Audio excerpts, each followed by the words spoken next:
Hello and welcome everybody to 2009. Do you remember 2009?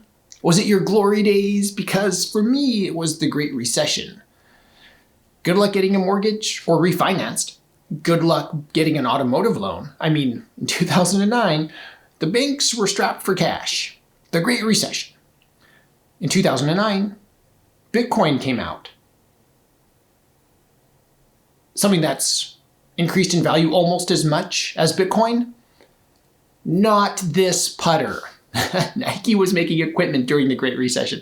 Bad time to be making golf equipment. So yeah, Nike used to make golf equipment. No longer. They do not, at the making of this video in 2025, do not make golf equipment. And so it's interesting to look at what Nike brought to the table during the Great Recession with their recession putter, Oz, Emerald City. Let's live in this fantasy world. Let's get this emerald on the review table and have a closer look. The big giveaway for identification is Oz 2. And Oz 2 has this curved shape right here, very akin to the Ping Zing style putters. Nike logo here. The sole is satin finished with the Nike logo and the Oz little circle right here. The rest of it was painted. And there's another Nike logo here on the face. They're really going with this Oz theme with this emerald. Let's go Emerald City and just make everything emerald. There's a textured pattern here on the face, the steel and the insert, but look at the insert. It doesn't fit. It's like it gets really close to the sole here, and then it gets really close here, but not right here. They put the wrong face on. They put a tattoo of somebody else's face on the face. It doesn't line up. Anyway, so there are 3 Nike logos. We're doing Nike logo count here. At address. Now, I love this look, by the way.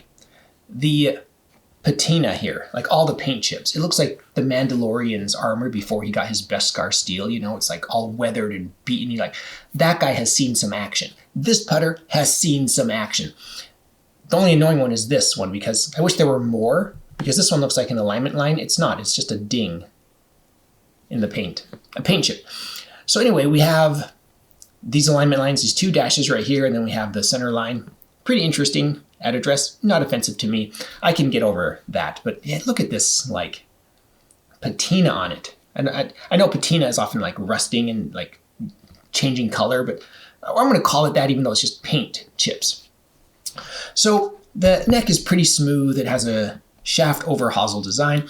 We move up the True Temper stepped shaft to an aftermarket grip. Originally it came with a Nike grip, but if you look here, you'll see there is an Oz label. It's green. It says Oz right here, and there's a Nike logo. So that's 4. The grip would have 2 more, one here and then one on the butt. So that's, what are we looking at? 3, 4, 5, 6. Can you see marketing? Just like, how many Nike logos can we get on this putter? Can we get 12? Engineers are like 7 max. All right. So, by the way, did I put this sticker on here? 2009. To remind me of the year. All right, well, this is an interesting putter. I took this out last summer, the summer of 2024. It's 2025 at the making of this video. So let's roll that footage, and then we'll come back to studio.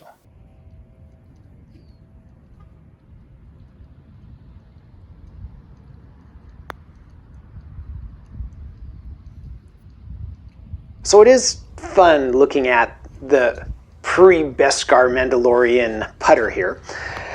The paint chips just, I love it. So looking down at this, it is very not offensive to me. It looks exactly like flanged putters that I'm familiar with. I'll probably just roll in some quick pictures, but like the Ping ZB putter, which is currently in my bag, you know, a little step difference, but I mean, they look similar. It has the, similar look to a Ping Zing style putter, for those of you familiar with Ping Zing. Obviously, they came out with an Answer style version of this, the Oz 1, painted black.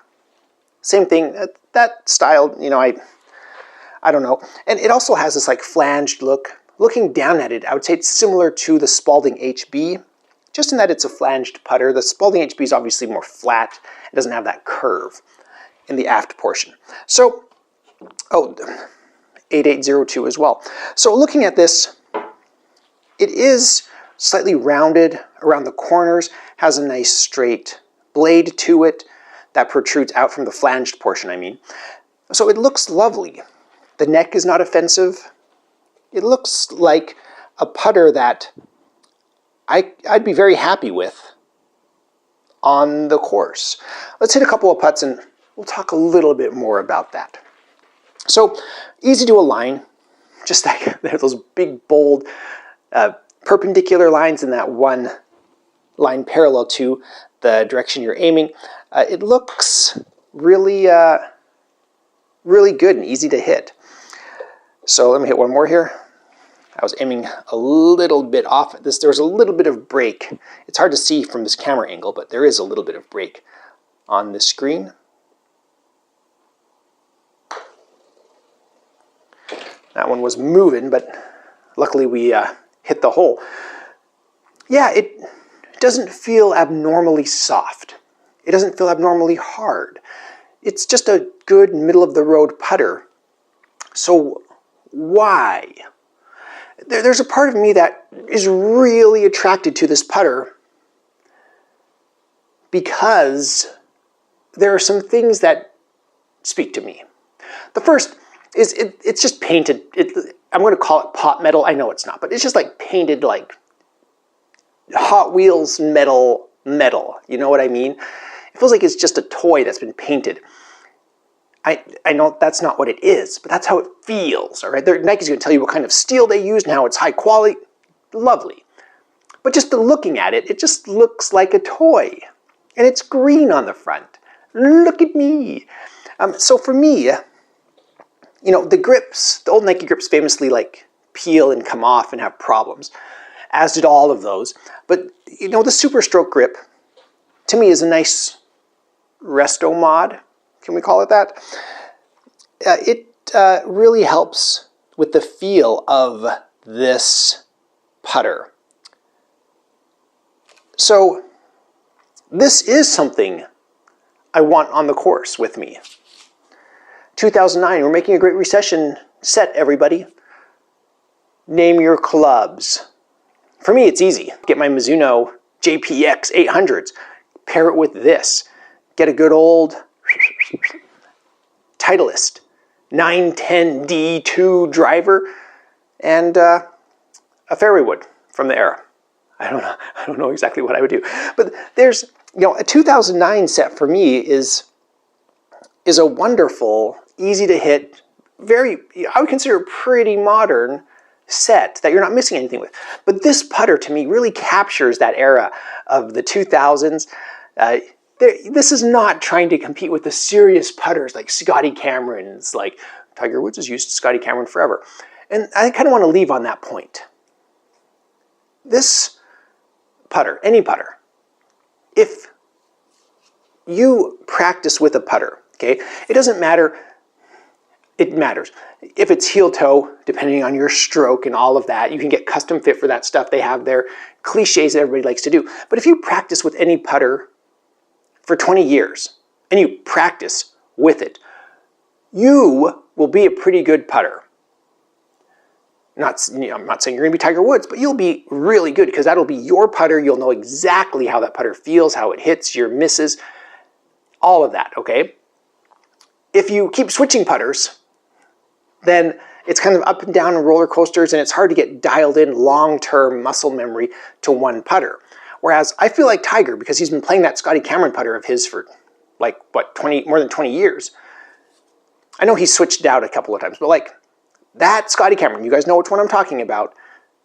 I feel like he could make putts with his eyes closed. Just like the hole's over there, Tiger, close his eyes, not even look at the ball and just kind of hit it and get it in or very, very close. And that's kind of what you want a putter to be. This, I would feel very happy with if this were my putter. In fact, it looks very similar to my putter, except it has some cool paint chips to it, which I love. So let me know your thoughts about putters. Do you switch putters often? I find myself, I've been through 3 putters in the last 5 years. So I would take that as a yes. I change putters pretty often. Let me know your thoughts about the putter situation, about your putter, about Nike Oz, Nike Oz 1, Nike Oz 2, which is this one, in the comments below. Huge shout out to my patrons. Thank you, thank you, thank you, thank you, thank you, thank you for your support. I really appreciate it. Another way you can support the channel, aside from Patreon, is by visiting my Amazon shop. I'll put a link in the description below. I am an Amazon associate. I make proceeds from qualifying purchases. Thank you everybody for watching. I'll see you in the next one. I am The Vintage Golfer.